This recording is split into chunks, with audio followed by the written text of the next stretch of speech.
Good morning, everyone. My name is Rosalie Tico. Together with my groupmates, Sir Rahim Lasak, Ma'am Laga Dulawan, and Sir Ruel Lagbunag, we're going to report to you humanistic education in the test of current events.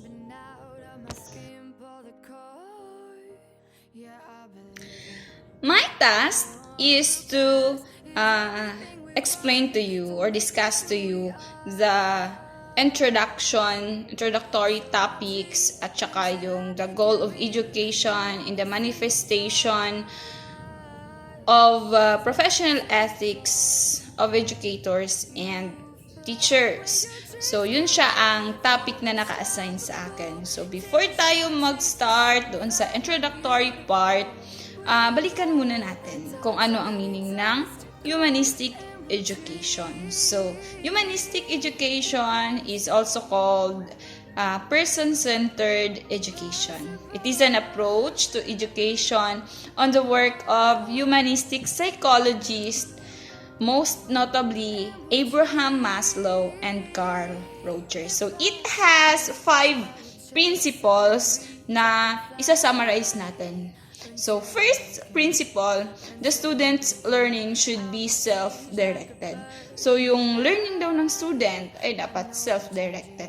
Second, school should produce students who want and know how to learn. Third, the only form of meaningful evaluation is self-evaluation. Fourth, feelings as well as knowledge are important in the learning process. So, merong feelings na involved. That's why kailangan magkaroon ng motivation before mag-start ang klase to normalize yung feeling ng bata at para magkaroon sila ng feeling na magkaroon ng or mag-learn. Fifth, students learn best in a non-threatening way or environment. So, students learn in a non-threatening environment. That's why yung classroom at saka school dapat child-friendly. So, doon na tayo. Nabalikan na natin yung humanistic education. So, start tayo dun sa introduction na part. Dito, sa introduction na part, mapapaloob dito yung mga reasons, kung ano ang mga nagiging distress ng teachers, yung reason why ang teacher status erodes through time, diba? As we know, teacher status noon ay ginagalang. Teachers are very tinitingala, kumbaga, profession. But in this topic, we will discuss the reasons why yung status ng teacher through time nag-erode. Kaya, meron tayong 3 levels kung bakit ito nangyayari. So first, we have the teacher-student relationship level, teacher-parent relationship level, and the third, the teacher-education ministry relationship level. So yun siya, yung tatlo na pag-uusapan natin dito sa introduction na part.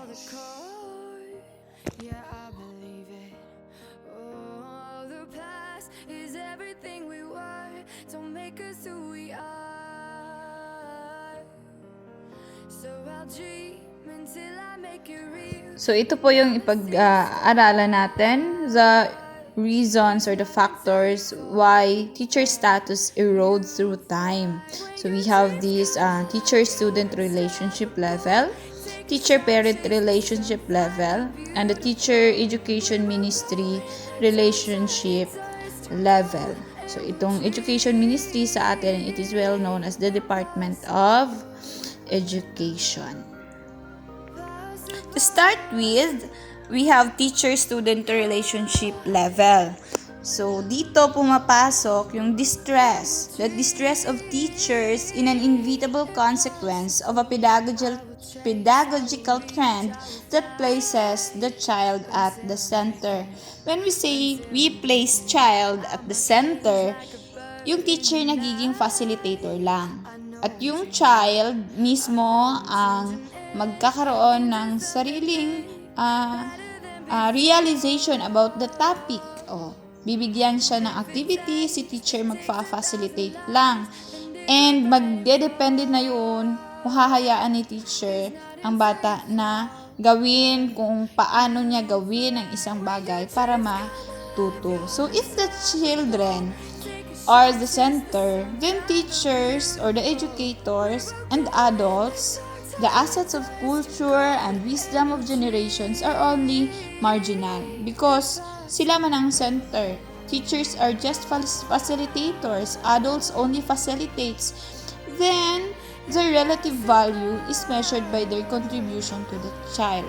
So, magiging marginal na lang yung value ng isang teacher, ang value ng isang guro. Kasi, hindi na ganun kalaki ang impact niya sa buhay o dun sa learning ng bata.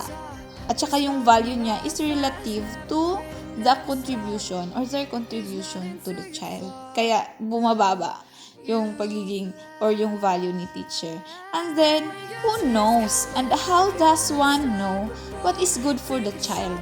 Diba? Paano mo malalaman kung ano talaga ang dapat para dun sa bata? If the only measure is the child's spontaneous and momentary wish for fun, pleasure, and happiness, and then our compulsory education must be abolished. Diba? Kung ang bata ang hayaan. Kaya nga may adults na dapat nandun sa kanyang paligid in order for him or her to be guided at saka maturuan and to educate the child. However, if the child's good is also determined by the views of philosophers regarding worthy content and values, psychologists regarding the ways of emotion and mind, and psychologists regarding the social and cultural patterns, we no longer have one center but two, the child and the culture. In short, the widespread simplistic perception that the child is at the center is suicidal education because we have also to consider the culture of the child in teaching and considering kung paano siya mag-learn. Kung hahayaan ang bata na mag-learn in his way, magiging suicidal education siya because marami na ngayon sa paligid ang nakaka-influence dun sa desire ng bata to learn. Mabuti na lang kung ang ma-learn niya is good, pero what if ma-influence siya ng nasa paligid? Then, mawawalan siya ng respect sa cultural standards ng adults kasi hindi nga na-discuss yung culture, hindi naturo sa kanya yung culture kasi ang focus lang is the child alone. Then, yung respect toward cultural standards which are worthy of aspiration nor awareness, the teacher's role in advancing the child's development is based on combined affinity with the sublime in culture and the uniqueness of the children or the student. So, kailangan makafocus talaga doon. Because without all this, it is not surprising that students regard teachers' authority as arbitrary and power-abusing. By the same token, they get back at teachers by conducting aggressive battles using coarse language and at times both physical and verbal violence. So, yun nga, marami na ngayong teachers ang na-abuse physically and verbally by their students kasi nga, si teacher hindi naman masyadong nagtuturo, hindi naman niya ako masyadong tinuturuan. That's why doon nag-overpower yung thinking ng students na mas may alam sila kaysa sa teacher. Next, we have teacher-parent relationship level. So, ang problem dito, the problems na i-discuss natin dito is that it is embodied in the transition from supportive to determining involvement. So, noon kasi yung parent ay partner ng teachers in educating their students. From supportive, nagiging determining involvement. Kasi gusto na ngayon ng parents, they are involved dun sa kung paano tuturuan ni teacher ang kanyang anak. Parents want the best for their children and they want it the way they want it. And if the school was not or whose prestige is low does not properly understand this, well, shows them what we expect. So dito pumapasok yung nag-overpower din yung parents. Sinasakal din ng parents yung teachers kasi gusto nila yung best para sa kanilang mga anak. In liberal society, there are no common agreements about value scales. Thus, parents expect teachers to teach, but they should not attempt to educate. So, yung role ni teacher, mag-teach lang, turuan lang ang anak nila, but they should not attempt to educate their children. Under current conditions in which education is free market with open registration zones, some parents, not all but some, openly say that we are consumers and we know what's best for us. The customer is always right, and we have the right contact among position holders to exert pressure on the school principal to meet our demands. So, grabe. So, doon na talaga sila sa higher level ng pananakal. Sila daw ay customer and they are always right.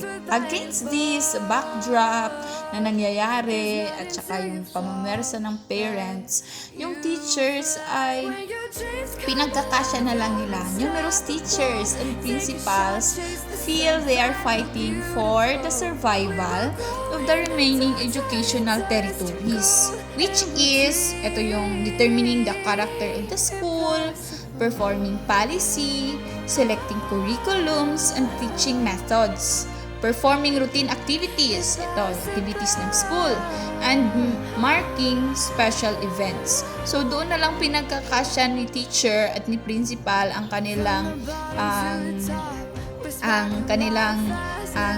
pwedeng gawin. Doon na lang pinagkakasya. Hindi doon sa educating the students. The problems when teachers simply submit to parental dictates without any cooperation in decision making and action, everyone loses. Next, we have the teacher and Ministry of Education relationship level. Or sa atin, it is well known as the Department of Education. So, dito na level ng relationship, it has two problems, or the problem is twofold. One, innovations and initiative, or the innovative and progressive approach on teachers. So, ito yung bagong pedagogies na pinapatupad ng department in which kung paano dapat turuan yung mga student. Second, we have little has been done in the level of the overall ethical and pedagogical viewpoint wherein teachers could find logic and meaning in their work. So, hindi masyadong nakafocus doon sa pag-develop ng ethical and pedagogical viewpoint ng teachers sa kanilang trabaho. But in general state education, the situation is disastrous without common overall purpose, without uniting and guiding vision in an end. Nothing will arouse and impel teachers' sense of idealism and mission. So, dapat para maging effective yung teacher sa kanyang teaching at ma-embrace niya yung kanyang profession, bigyan din ng focus yung ethical and pedagogical viewpoint. So teachers lose their ability to develop and become rejuvenated without an intellectual, ethical, and pedagogical basis that will serve them as a professional anchor for educational thinking and endeavor. Authors note the purpose of these introductory remarks on the distress of teachers and the factors that erode their status is not to nullify their responsibility for their part, but the intention of the author is to heighten the understanding that without broad public cooperation in advancing teachers' quality and status, we will all suffer from an education system that is not worthy of the name. And second, that developing the professional ethics and awareness of teachers is the best method of advancing the status and quality of education. Subsequently, our discussion will shift from the school to the social and political arena, dealing with the obligation of humanistic teachers to act in society as a contributing and often critical and subversive elite group. So we will discuss about the goal of education and its manifestation in the professional ethics of educators and teachers. So next to substantial increase in teacher salaries that will allow a more exacting choice of the teacher and educator workforce, the development of professional ethics is the most significant element in advancing the quality and status of education. So, hindi lang yung salary or increase ng salary ang inaasahan, but also it is the professional or the development of professional ethics. Contrary to the mixed and often critical attitude raised by the demands of trade unions regarding the improvement of working conditions, the free initiative of teachers to raise demands for themselves in all matters regarding the quality of their work as professionals can only arouse sympathy and esteem and serve as a basis for a respectful and trusting attitude in the future. So, it is required dun sa teacher to raise his or her demands for himself and to gain respectful and trusting attitude in the future. The second advantage relates to improving the quality of education, both in teacher training process and in safeguarding quality and responsibility in various educational endeavors. This goal will be advanced as a consequence of heightening teachers' professional awareness and accepting a commitment to higher standards in knowledge, expertise, and conduct, which should characterize them as a professionals and make them worthy of the name teacher. Developing professional ethics means something far broader than the formal and ethical meaning of an ethical code of conduct. The wider notion the author referring to comprises consciousness, subjective element of self-image, a sense of vocation, and professional identity, together with a public objective element of personal example, communal involvement, and interpersonal relationship, and quality of thought and action. Before we proceed to further discussion, let us understand what does ethics mean. So ethics derives from the root ethos in ancient Greek and indicates an assemblage of values, attributes, and principles, which directs the proper way of human behavior in all matters relating to their relationship with themselves and others.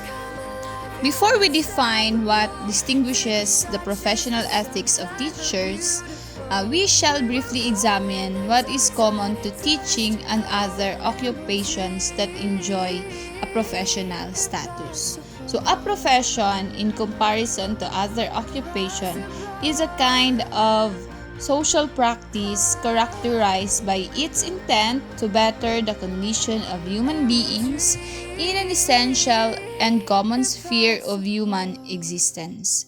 Through specialization in a recognized academic field of knowledge and by commitment to high ethical and professional standards, both in the process of training and certification of its members and in strictly adhering to professional ethics in outgoing routine work. So we have the 6 basic characteristics render an occupation a profession. First, an ideal or vocation for bettering the condition of human beings in cardinal aspect of life, physical health, the mental health, fair trial, education, and caregiving. Second, a discrete and reliable corpus of knowledge that comprises theoretical tradition and public discourse. Third, an extended and controlled process of training and professional certification. Fourth, a specialization recognized and respected by the public. And fifth, a professional ethical code that defines the assemblage of values, attributes, skills, commitments, and conduct that characterize members of the profession as certified professionals worthy of their name. So tayo as teachers, we have the Code of Ethics for Professional Teachers. Sa ibang mga professions din, meron din silang Code of Ethics. So, sixth, a self-regulatory professional bureau where complaints against members are discussed with regard to the behavior that is incompatible with the professional ethical code. To define the singularity of education and teaching profession, we must note 2 fundamental characteristics. First is the student or the students, who are usually young, as the target population to whose good and advancement educators and teachers are committed. So, ang focus talaga are the students. Second is the assets of knowledge, morality, and art of human culture, which serve teachers as a guiding frame of reference for their educational endeavors and towards which teachers, according to John Dewey. According to the simile coined by John Dewey, we have to seek to link students both as inheritors and partners. These 2 aspects of educational endeavor are manifested in any overall definition of education. Let us look at 2 examples which are separated by 2,500 years by Protagoras the Athenian at 5th century, who characterizes the unique skill of pedagogues or the teachers in their ability to guide young people towards a full and successful human life so that they will be fine and good citizens in society. In the 20th century, philosopher Whitehead, who defined education as the guidance of individuals in acquiring the art of life toward a maximal and successful actualization of their abilities in the concrete reality of their lives.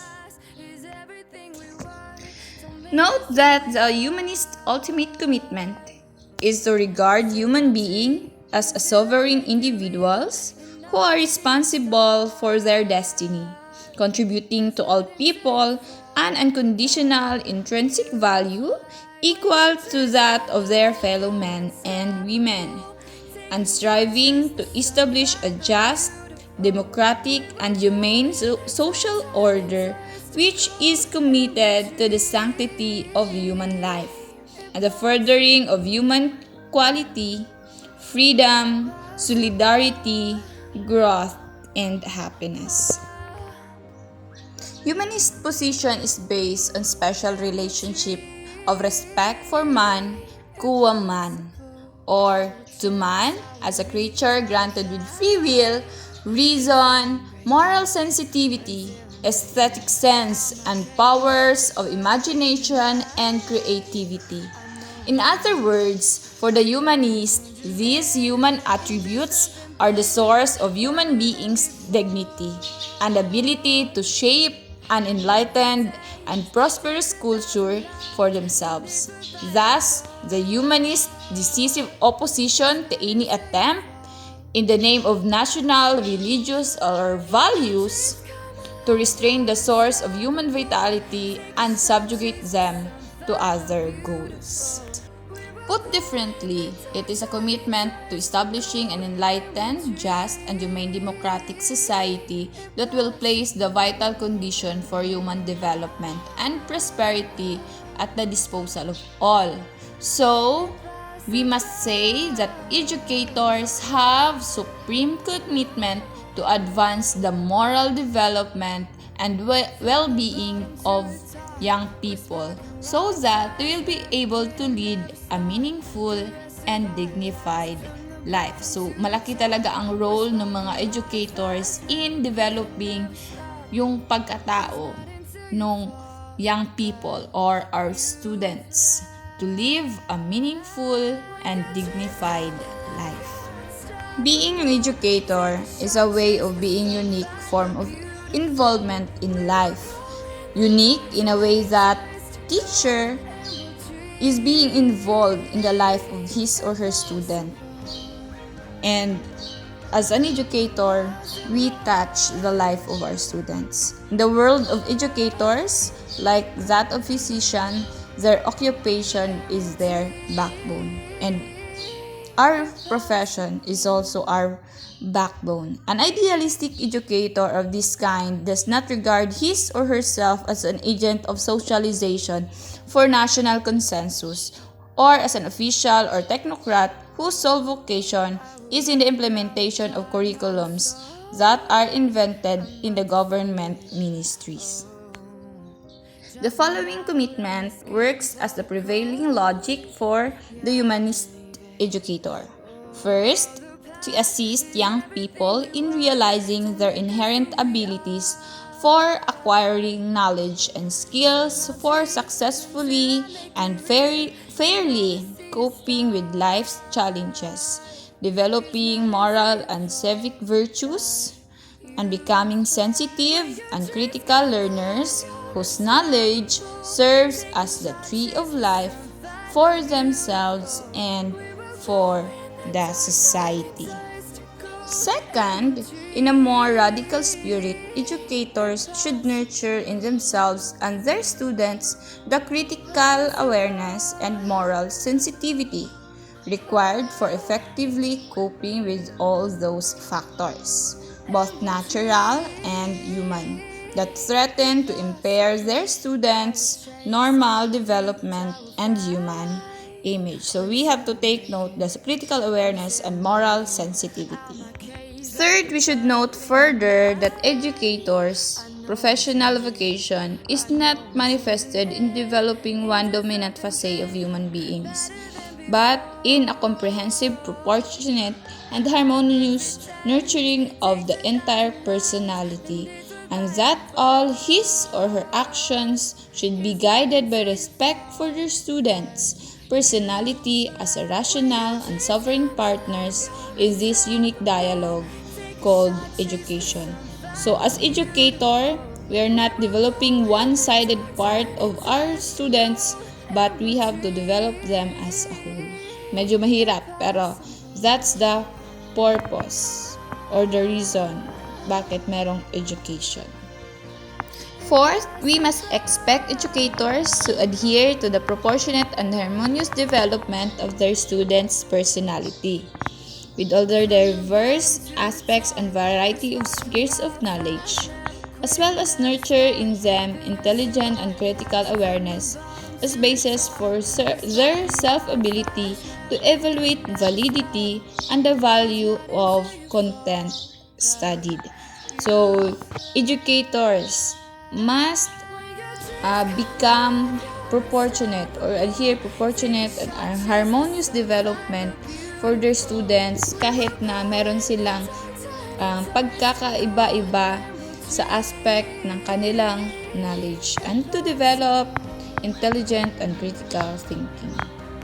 So there are three broad definitions of humanistic education, which can serve as a guiding frame of reference for professional ethics. The first one is coined by the moral philosopher William Frankena, attributes that educator with the responsibility to prepare men and women to do what is necessary. Let's note that word necessary. What is useful and what is noble or excellent.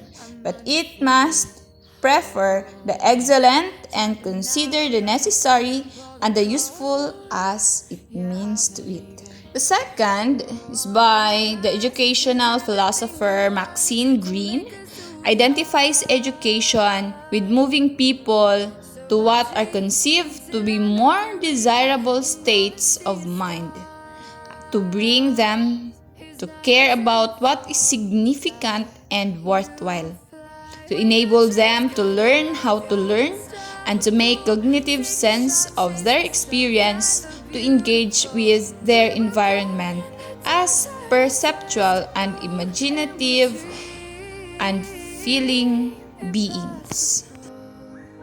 The third, which was presented earlier in chapter 2, identifies humanistic education with general and multifaceted cultivation of personality of those being educated, while strictly adhering to the open-mindedness and dignity of humankind towards the best and the highest life of which they are capable.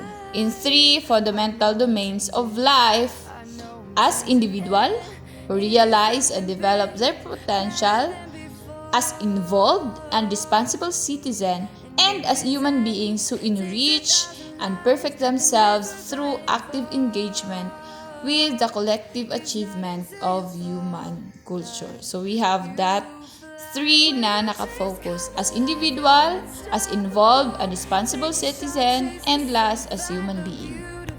The logic and influence of educational ethics can be examined in two main arenas.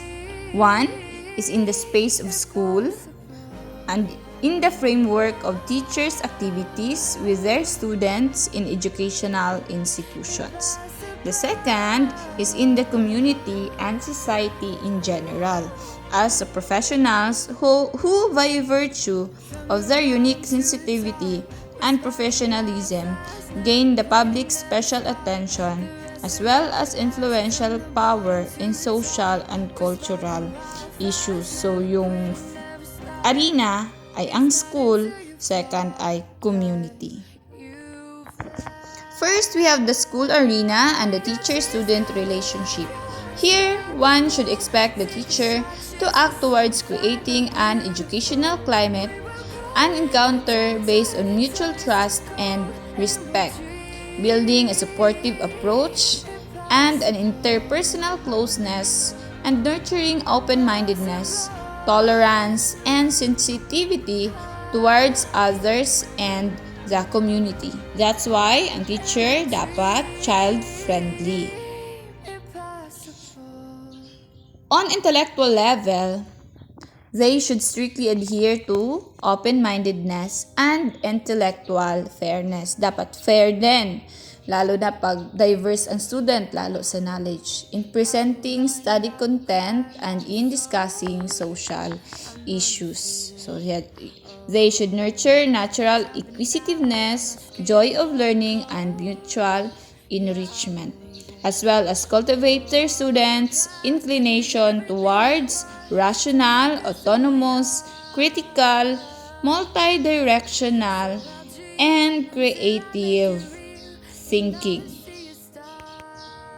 On the personality level, they should assist their students in realizing their inherent abilities and talents, nurture their feelings of self-worth and self-respect, develop their emotional intelligence, and guide them in the formation of desirable disposition such as benevolence, fairness, courtesy, and tolerance. So, dapat ma-develop din yun sa bata. Nurture their feeling of self-worth. May halaga, self-respect, and develop emotional intelligence. In the teacher-parent relationship, the teacher should be expected to cooperate with parents on a basis of mutual trust and respect. Treat them as equals and in impartial manner. Inform them of their child's scholastic and social situation and maintain the confidentiality of family details that have come to their knowledge in the course of their work. So, dapat meron ding mutual trust between parent and teachers, and dapat updated din sila doon sa academic ng bata as well as how or paano siya makitungo sa mga kaklase, paano makitungo sa classmates, and to maintain that confidentiality kung ano man ang malaman tungkol dun sa family status. The spirit of communitarian approach, teachers are expected to encourage the supportive involvement of parents in advancing the scholastic and educational goals of the school. All the stemming from a common recognition that parents have the authority and responsibility for the child's upbringing at home and in society. While at school, teachers have authority and professionalism to determine the study content and methods of education and teaching. So, dapat ang parents at teachers ay nagkakaintindihan sa matter na yan.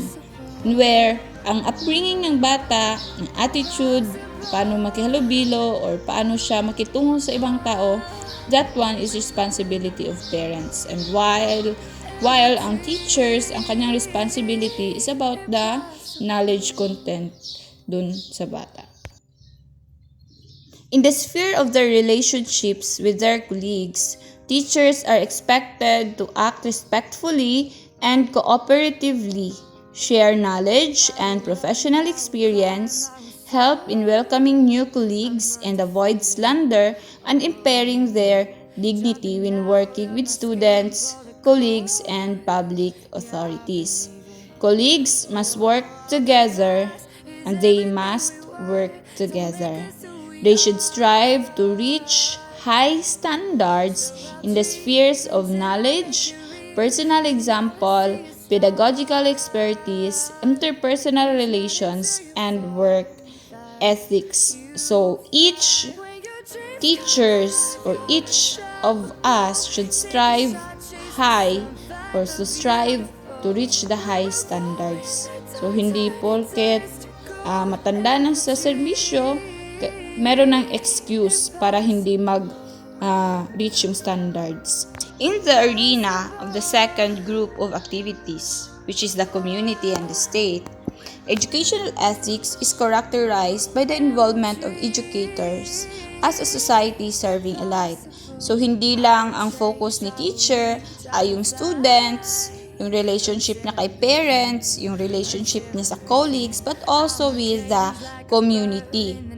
So, like physicians and lawyers, educators too are given a special authority by society. And this authority is measure of the way and extent professional conscience operates to expose hidden and problematic aspects of social reality and strengthen general public ability to make a well-considered decision in public issues that are on agenda. As we remember, President Duterte asked si Secretary Briones about sa opening ng classes. So, hinihingan din siya ng idea or decision. Kinukonsider din yung kanyang opinion in decision making.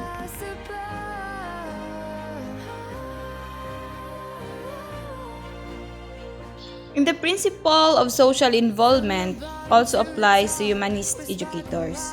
In regard to all this, as anti-humanist element in the social cultural space in which the educational endeavor takes place, educators must make their voice heard in teachers' organizations, the media, the neighborhood, and communities, political frameworks, and social educators. But it must be in proper ways. Hindi rin maganda yung teachers ay nagwewelga sa gitna ng daan. Before we end, the author have something to say to us, that he has chosen to concentrate on 3 subjects or central aspects of our lives, in which educators should have special say. First, commitment to expanding peace and democracy as means of protecting the lives and freedom of human beings in general and young people or our students in particular. Second, a battle against the sacrifice of the assets of education and culture on the altar of rating and economic greed. And third, examination of the quintessence and value of new literacies as a way of renewing education and improving teacher training. So we have our reference, the Philosophical Foundation of Humanistic Education by Nemrod Aloni. So that ends my report. Thank you everyone. Thank you for watching. And you may drop your questions sa ating comment section. Thank you and God bless everyone.